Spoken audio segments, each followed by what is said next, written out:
put that on a loop until further notice, Edna. Let me know when you have that gizmo recording, Edna. I want this message to be clear. Boost the gain a touch.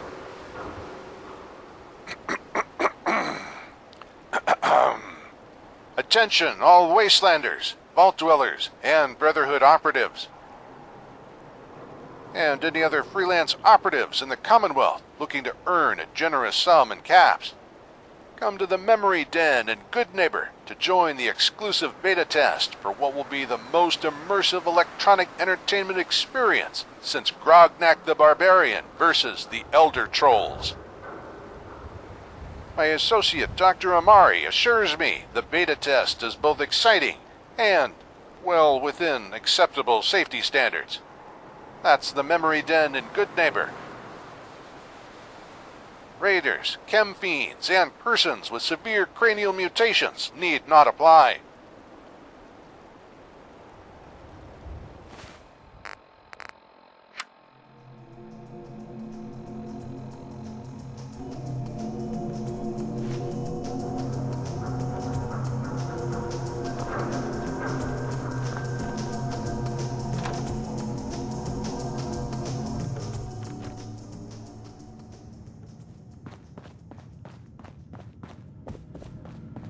Doc, I think we have our first beta tester.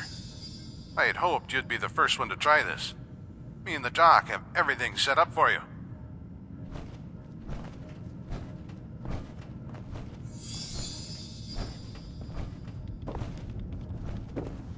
I don't often say this, but I hope heaven is looking out for you.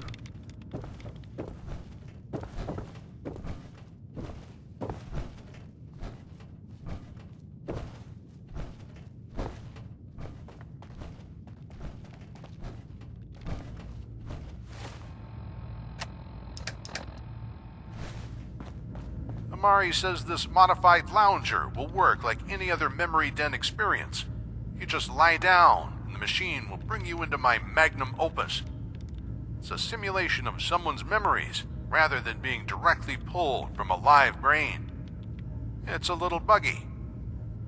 Like this one glitch where Sergeant Plattner keeps getting pronounced Planter.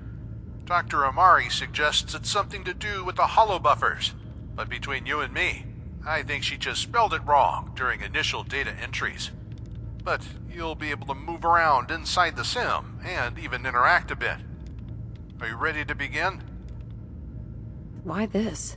Well, I'm not going to live forever, so this could be a way to keep my stories alive after I'm gone. What kind of memories? This is a recreation of things that happened before I was born. And I want this to be experienced without my usual narrative flamboyance. Most of my stories turn historical figures into mythic heroes. I make the Vault Dweller and the Chosen One sound like demigods, but they were just flesh and blood people. I have even embellished a bit on the life of Roger Maxson. Maxson? He's the founder of the Brotherhood of Steel and a direct ancestor of Arthur Maxson. I may have done a disservice to the people of the Wasteland by overlooking some of the faults of the Brotherhood's founding members. Most of what's in this memory experience is true. Parts are well documented in the Brotherhood Codex. Other parts I gathered from security tapes, personal logs, and medical records. I had to fill in some gaps, but I try not to take any creative liberties with it. And you might run into a few glitches in there. It's not like we had Maxson's brain on hand. Just some DNA on his sidearm and biometrics from his power armor.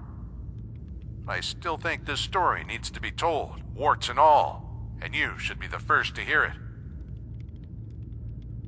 I'm ready. Just lie down in the memory pod.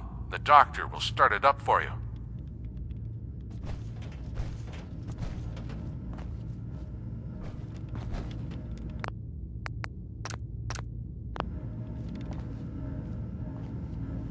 Initiating brainwave migration between the program and the host.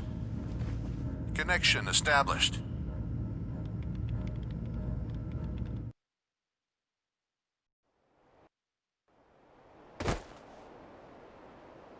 Hello, can you hear me? Excellent. The simulation appears to be working, just as Dr. Amari said it would. The following occurred in the months leading up to the Great War over 200 years ago, when the fear of nuclear annihilation was growing ever more prominent.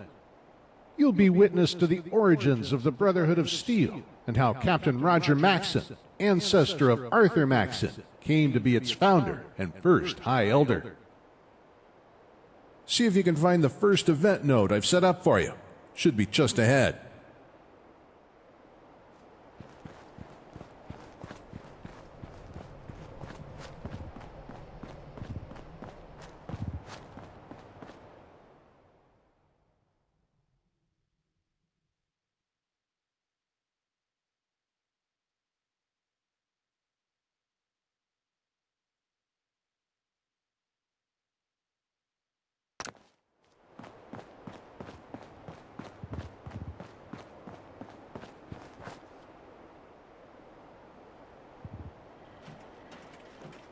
Thank you for your cooperation. Another batch of prisoners so soon? I could have swore we were at capacity already. Commie sympathizers, probably. Or worse, deserters. Why don't you ask them? Decorum, Sergeant. These prisoners are under our protection. Besides, Alan, you might have gone AWOL too without that tin can to protect you. Oh, what, this old thing? My Uncle Sam gave it to me. You hear that, comrade? Made in America.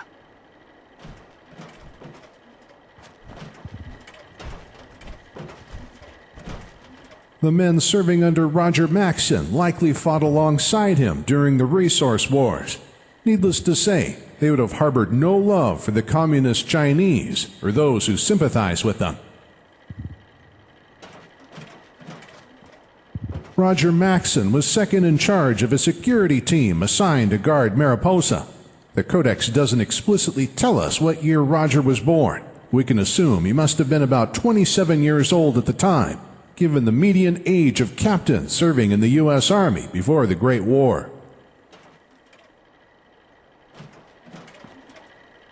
Many in the Brotherhood of Steel can trace their ancestry back to the military grunts serving at Mariposa.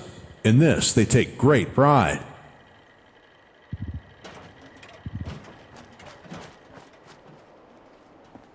Construction on California's newest military base began in October 2076.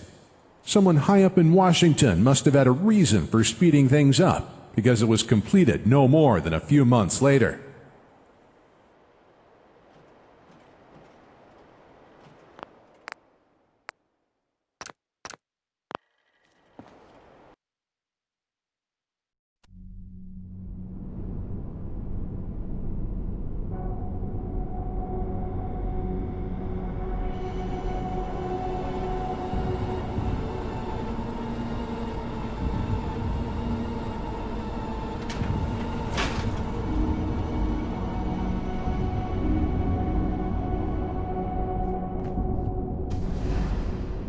Would test subject 119 please step forward? That one. Your cooperation is requested.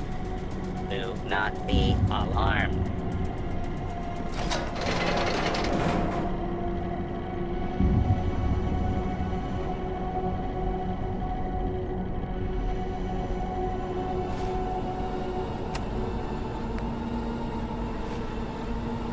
Sergeant Platt, Captain Maxson!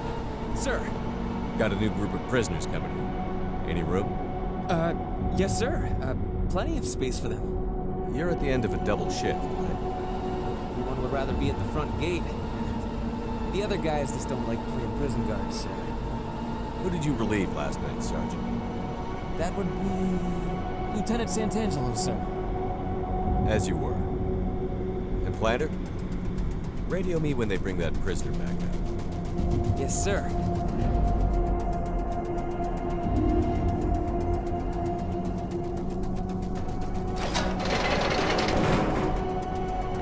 These days in the wasteland, law and order is a precious thing, never taken for granted. When in tamer lands like the NCR, the Legion and the Brotherhood's capital wastes, laws only apply within the major settlements. But before the war, the government enforced the law on every inch of American soil. Some crimes were punished with only a brief stay in a cell like this. But people who were disloyal to their country during a time of war were punished harshly. The lucky ones got to die of old age in prison. Others had more gruesome and immediate fates.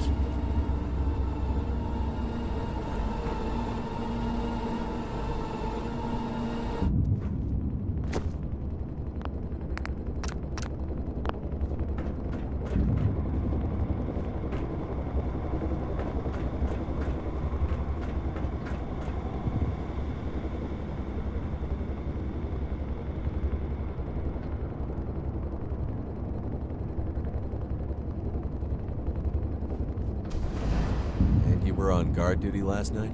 Am I in trouble, sir? Colonel authorized me to take today off to work on the new suit. I thought maybe I could... You're not in trouble, Lieutenant. Phew, that's a relief. Can you tell me if any of the scientists sent any prisoners back up to holding last night? No, Captain. I don't think that happens anymore. Ever? I mean, I've never seen a prisoner come back up the lift. Well, then again, there was this one time the elevator broke and I fixed it in a valiant display of heroism. Other than that, though, no. The underground Einsteins must have a lot of space down there. Could you do me a favor, Lieutenant? Captain? I want you to ask the other guards about the last time they saw a prisoner leave the lower blocks. Could you do that for me? Yes, sir. Good. I'll check in with you later.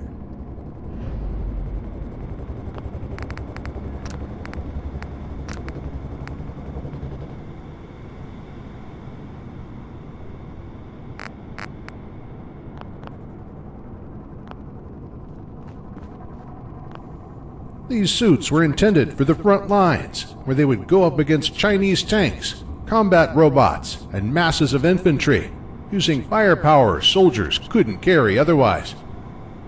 However, they weren't just used in Alaska or China. They were used all over the country for homeland security as well, intimidating prisoners, quelling riots, and pacifying occupied territories, frequently against unarmed civilians.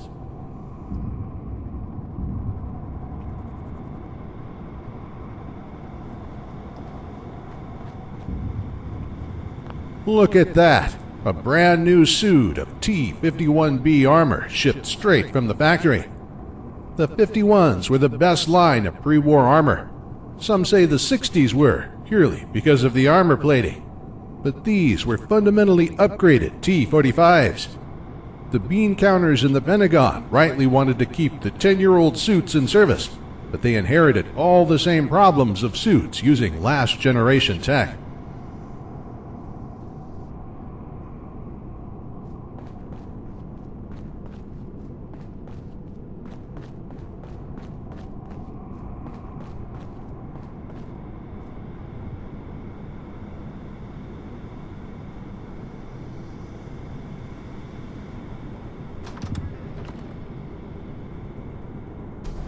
Permission to speak freely, sir.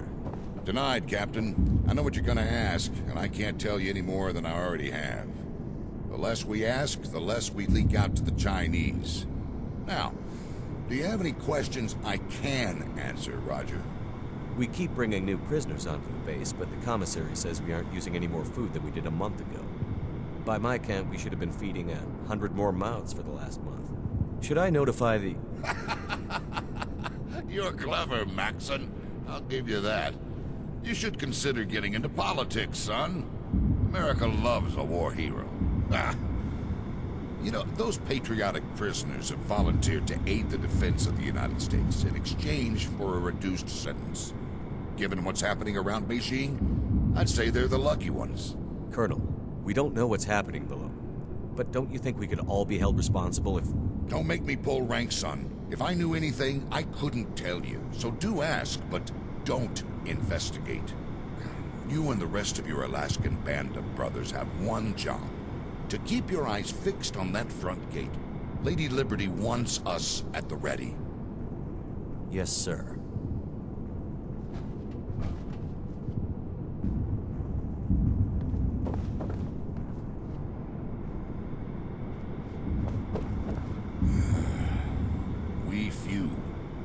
happy few. The nature of what they were protecting was a closely guarded secret. But today, we know the truth all too well. Please! Ah, damn it, Dr. Shellman. This is the 5th time we've changed the sedative and they keep waking up. We need to rule out stress as a factor.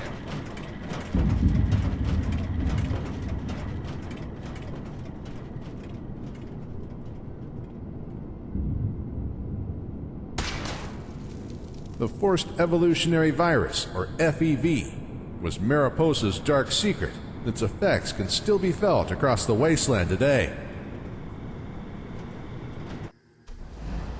Sir, Sergeant Planter is missing. What? Private Jensen went to relieve him from guard duty in the holding cells this morning. He wasn't there. And the prisoners? Secured. Sergeant Planter must be in the lower blocks, sir. With the scientists. What? The lower blocks are completely off limits. What makes you think he'd be there? We have this base locked down tighter than Fort Knox. He's got to be in the only place we don't have eyes.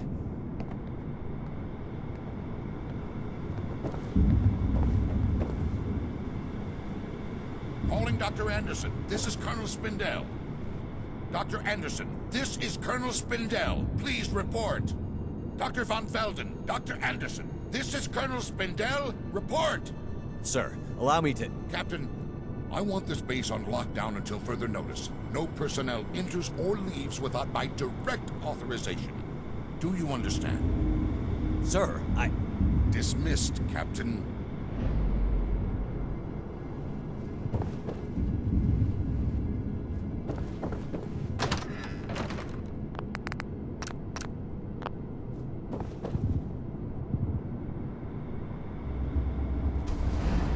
To pussyfoot around this, Captain. We did rule out every other possibility. It's been 4 hours! Look, I get it. Those eggheads in the lower blocks don't like to socialize, but this is fucking ridiculous. We haven't heard a damn thing! Yeah, but the orders are orders. The Colonel... Our brother is missing from what's supposed to be a secured military base. Captain, I don't understand why we aren't going apeshit right now. The Colonel's acting command. However, the ultimate authority does lie with Washington. Their standing orders are to keep unauthorized personnel out of the lower blocks, so I suppose you could make the argument that... Sergeant Allen, quietly gather a few good men and meet me in the holding cells. Corporal Lyons, you go with him. Yes, sir. And Allen, bring Uncle Sam's tin can with you. Yes, sir. What's the meaning of this? Get out of here this instant! Remain calm.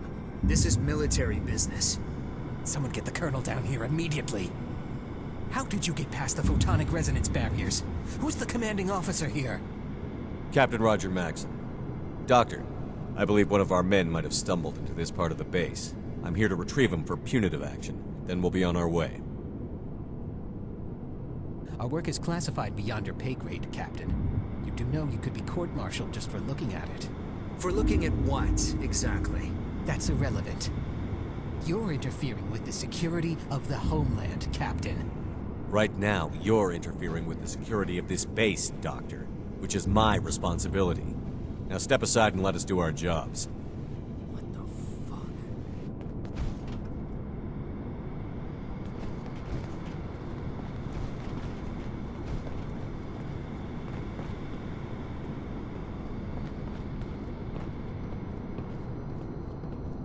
Holy shit. Doctor, where is the sergeant? You goddamn motherless... Stand down, soldier. We bring this to the Colonel immediately. Caramillo, go to the holding area and consolidate the surviving prisoners into half the cells. Allen, escort these men to the empty cells. I can only imagine what was running through the minds of Maxson and his men when they discovered what they had been guarding. Maxson must have thought Anderson and the other scientists had gone rogue. An unauthorized experiment by mad scientists straight out of a horror show.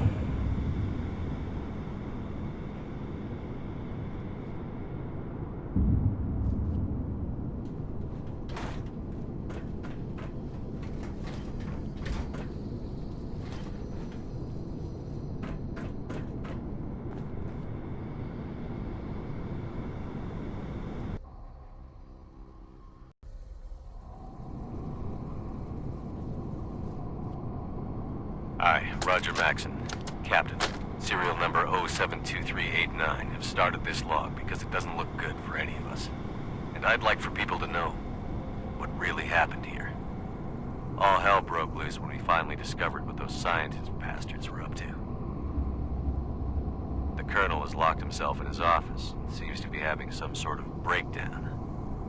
The men are screaming for blood. They're looking to me for answers. I'm not sure what to do. Someone has to do something, though, before this place sinks into an anarchistic bloodbath. Every time we get a report from higher up, things get worse here. The war is going in a very bad direction, and this place is about to go into full mutiny with all the chaos that entails. I stopped one of the men from executing a scientist today and demanded that we interrogate them to find out what their orders were.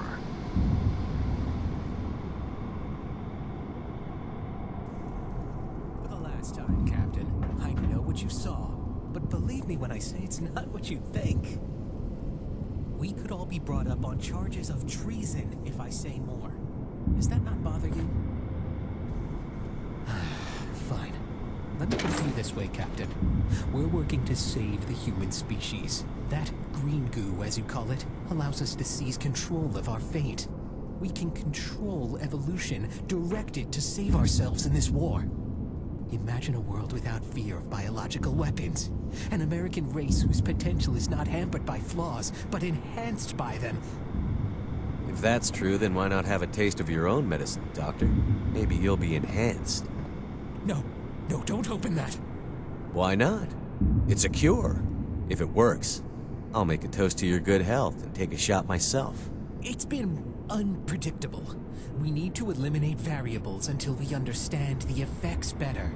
Any one of the test subjects could be the key. We'll understand more after we... After trial and error. With a couple hundred human lives. American lives. These test subjects. They're suspected fifth columnists. Deserters. Conscientious objectors. Surely you, of all people, can see the debt they owe to men like you. Men who served. Sure. No sense in letting them serve their time peacefully when they can act as empty chambers in your game of genetic Russian roulette. Who knew about this? The entire research team, of course. I didn't deceive any. My men. Who knew? None of them, of course. We had strict protocols to prevent... Our superiors. Which of them knew? This project goes straight up to Washington. The president! I was following orders, just like you. I'm a soldier in a sense. A military man. Liar! If I die, you and your men will be... Please stop! Those eggheads got high on their own power and went rogue. I know it. You know it. Everyone on this goddamn base knows it. And they've made us complicit. If I may, I heard everything, Captain. Anderson was scared for his life. I believe what he said. As crazy as it sounds. Captain Maxon. Report. Sir, we have a situation on level 3. On my way.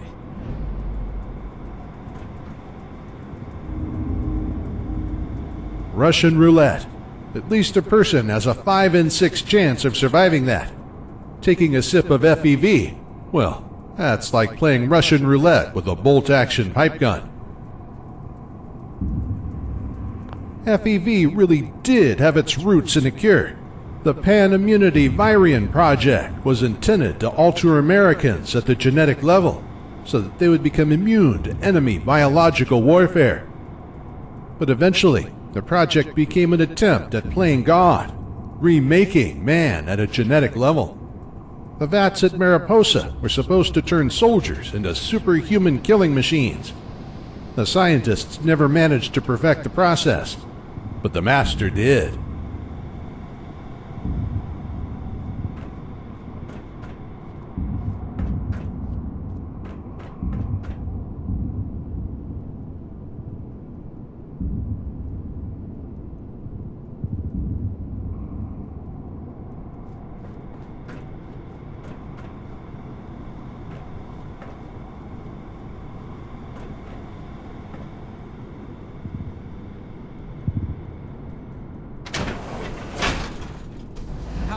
tossed you into that goo and watched you squirm. Our orders come from Washington. Bullshit. We have to put him down or else the brass would think we're in on it. He's right. Put him down! You're all blind. You think you'll win this war with your guns, but Washington knows it'll only be won with science. We are...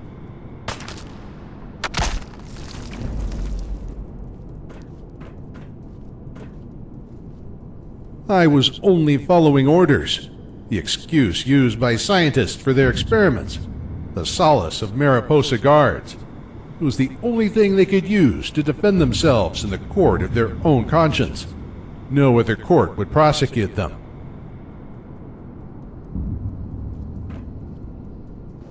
I tell myself it was to keep him from causing a full mutiny among the men. But I'm not so sure.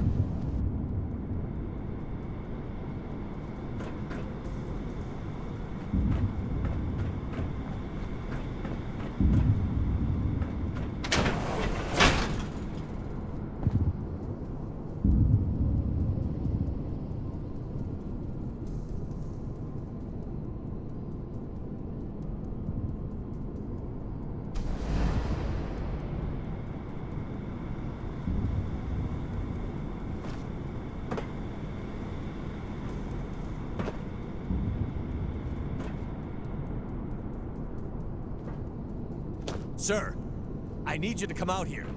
I've done things that contradict protocols for dealing with suspected war criminals.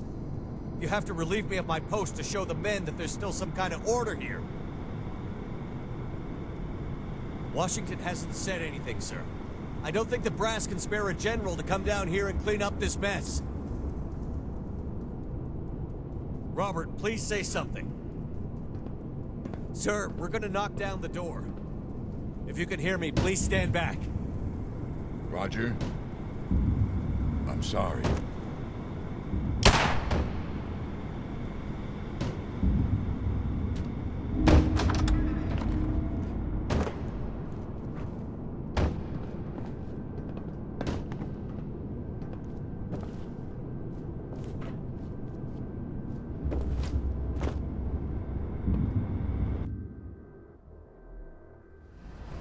By killing the egghead, I seem to have confirmed my position as leader of the men. They follow me without question now.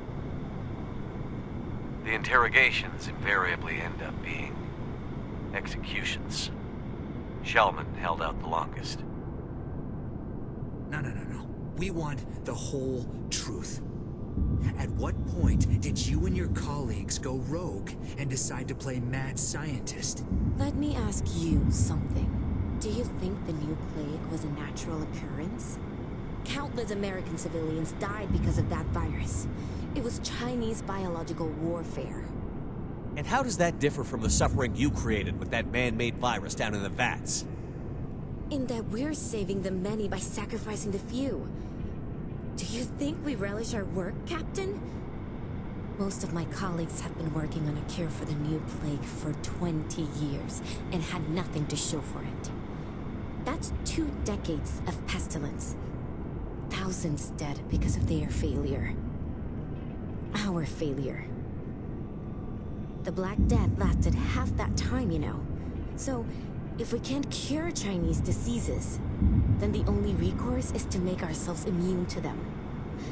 That is what the government asked for us to do, and that's what we did. What you call the green goo is our salvation. No honorable government would sanction this.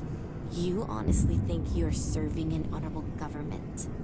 There's no honorable government in war, Captain. Our government decided to sacrifice a few deserters to stop a nationwide epidemic. How different is that from ordering a division of fine young men to die? I'm not proud of what I've done, Captain. But given the chance, I would do it again. Not because it's right, but because it's rightfully necessary. Our government is waging a war without precedent, a war for our very existence. They send you boys to fight and die to save our home. Well, they ask us to fight an invisible war, so that you have a home to come back to. If we refuse... It's as if we killed them ourselves. Captain, I'm sorry, Dr. Shellman. Me too.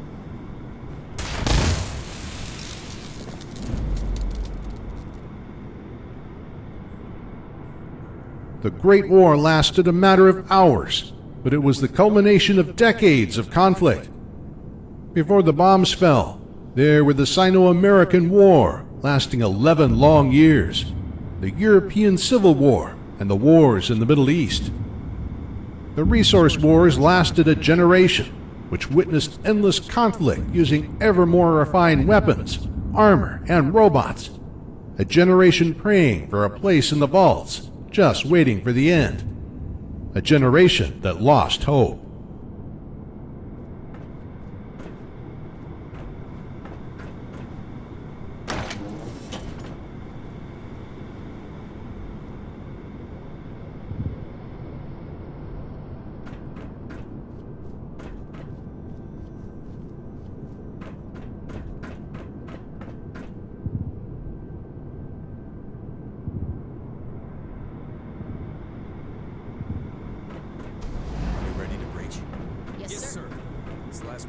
We haven't cracked yet, Captain. So, this is a good news, bad news situation.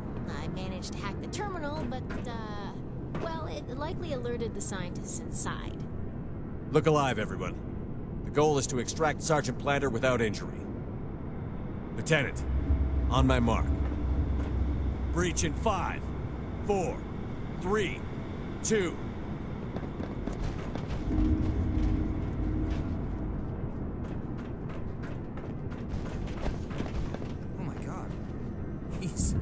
He's alive!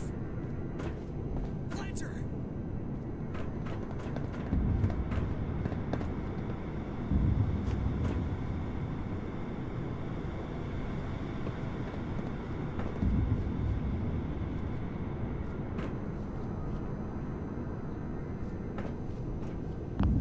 The effects of the FEV virus include immunity to radiation and diseases, super strength, endurance, and speed. But no one walks away without paying a price. Some paid with their minds. Others died in agony as their bodies were unable to cope with the strain. Then there are the unfortunate ones who became centaurs, joining the hordes of wretched creatures like floaters and other monstrosities.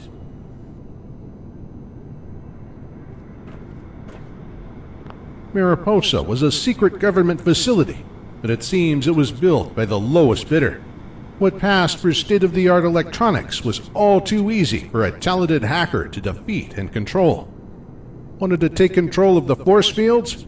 Just play a game of 21 and use it as a backdoor for the system.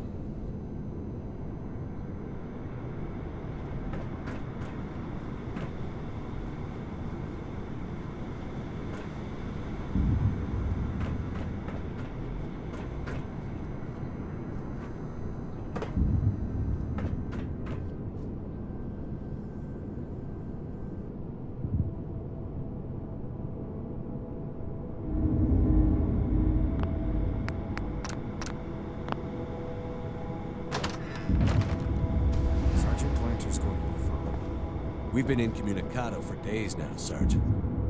Nobody's calling. Nobody's coming. Even black sites must report to someone. You don't suppose they're planning to come and tie up loose ends? At least we'd have some answers then. I think I know how to force a response from Washington. But first... Sergeant, I want you to take the transport to housing. Have everyone pack the necessities and move inside the base. Tell them whatever you want, but I want all of our families inside by nightfall. Jesus, Captain. Are you... The reality is we have absolutely no idea how this will play out, so I don't want them caught in the crossfire, or used as a bargaining chip. For now, we take a defensible position until we have a clear path forward. And in the meantime, if anyone asks, this is just a routine drill. Makes me sick involving our families in all this. We know they're already involved, Captain. The men will stand behind your decision.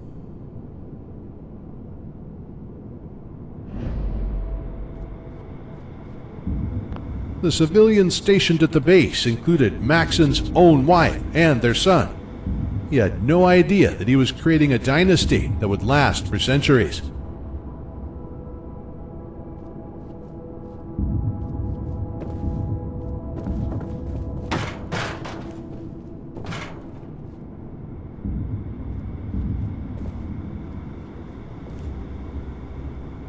This is Captain Roger Maxon. Serial number 072389. I am the acting commander of the Mariposa military base in Central California. As soldiers, we swore to defend this country from all enemies, foreign and domestic. Let it be known that oath has been honorably upheld by the brothers here at Mariposa. We've pressed for a response from Washington, but have heard nothing. At this time, we are assuming the worst. Due to violations of the Constitution of the United States by the federal government and dishonorable conduct of its representatives, I hereby declare our relationship with the federal government dissolved at this time. This will remain in effect until contact is reestablished and certain assurances are made. Let it be known that we are acting in what we believe to be the best interest of Homeland Security.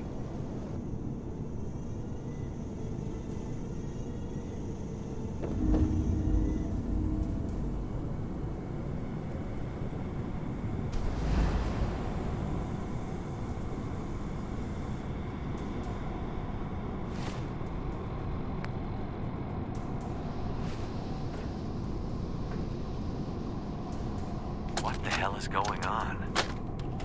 We declare ourselves to be in full desertion from the army and no longer under the government's command? What happens? Nothing. Something bad is coming down. And something bad did come. On October 23rd, 2077, the Great War began and ended. The apocalypse. Humanity pushed back centuries as the slate was wiped clean by nuclear fire. Some places were spared in the conflagration. Mariposa was one of them. I can't believe those bastards finally did it. Damn them all to hell. It seems inconceivable we weren't targeted. The Mariposa military base was a black site that just entered service in January that year. Passed over in the initial strike, the men and women of the security team suddenly found themselves the heavily armed heirs of a brave new world.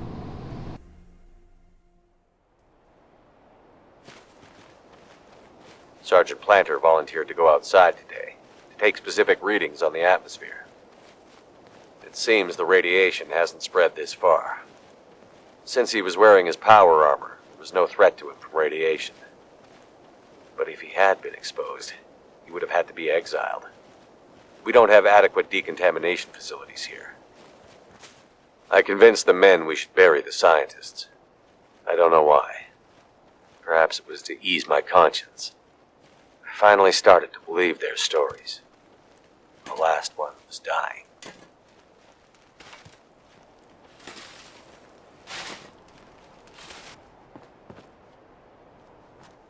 My God. What have I become?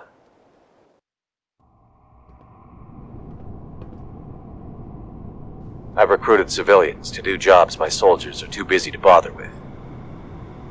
Many of them are skilled craftsmen, and I'm having them take what they need from the base. We can't leave more than a few automated defenses and force fields. Some of the kids are smart enough to train up as engineers for future use, like my son. I hope I'm not being one of those overly optimistic army dads when I say he has a gift for tuning laser weapons. Not a bad shot either. The VATS make me uneasy. I'll have to hope the automated defenses can scare off interlopers until China's next volley of missiles wipes this place off the map for good. This base belongs under a pile of rubble. Maxon and his followers left the horrors of Mariposa behind and traded them for the horrors of the wasteland. Little did they know that the people responsible for the FEV were still very much alive. Fate would have it that they would cross paths again, but that is a story for another day. Brothers and sisters, those of us who served at Mariposa learned something that should never be forgotten. We witnessed firsthand the recklessness man embodies when his science is allowed to outpace his morals. Those who called themselves our leaders checked their ethics at the door and let fear decide our future. Never again. The Great War has taught us that if we are to survive, mankind must learn restraint. Let future generations know that the penalty for not heeding this warning is an endless cycle of war. A man once said that the object of war is not to die for your country, but to make the other bastard die for his. It's a powerful sentiment, but it's not one I subscribe to. I think a great soldier is one who prays for peace, because it is the soldier who must bear the deepest wounds and scars of war. Dear brothers, I am sick and tired of war. Its glory is fiction. Its consequences, irreversible. War is only for those who have never fired a shot, or heard the groans and bloodied screams of the dying. Our Brotherhood might have been born in Alaska, but it became a man at Mariposa.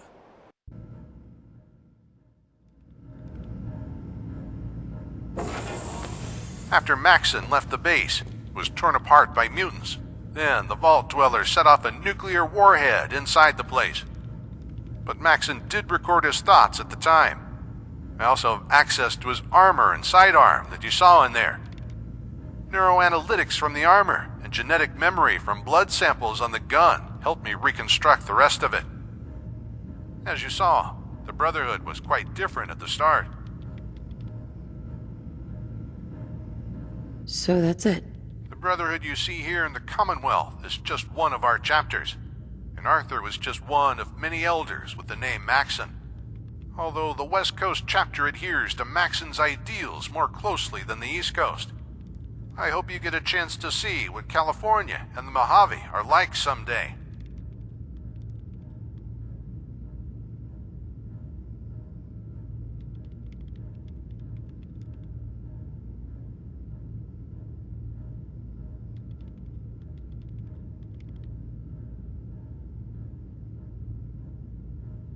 I didn't do this for the Brotherhood.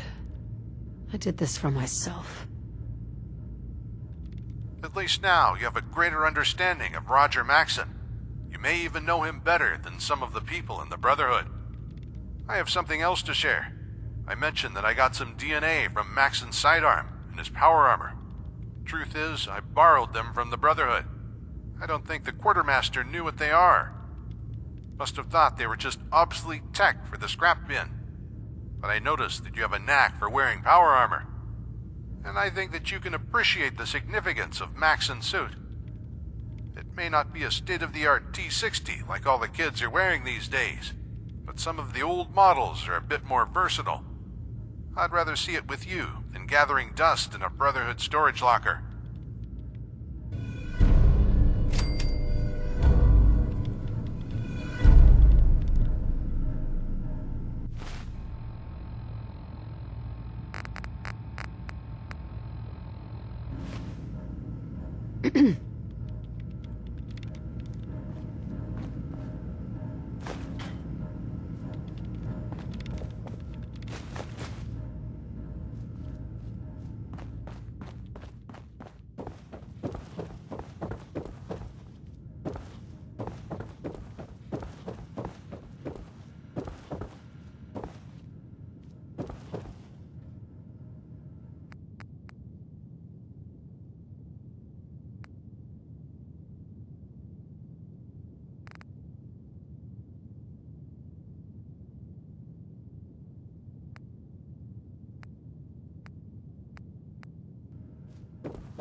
don't often say this, but I hope heaven is looking out for you.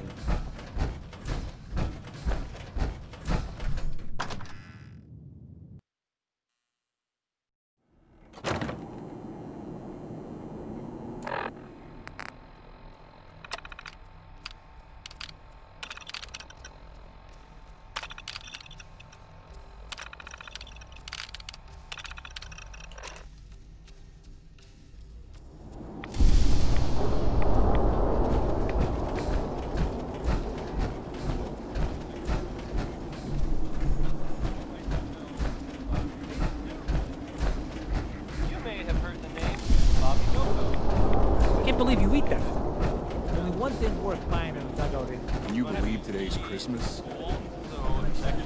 Real diamonds, boy, eats it noodles.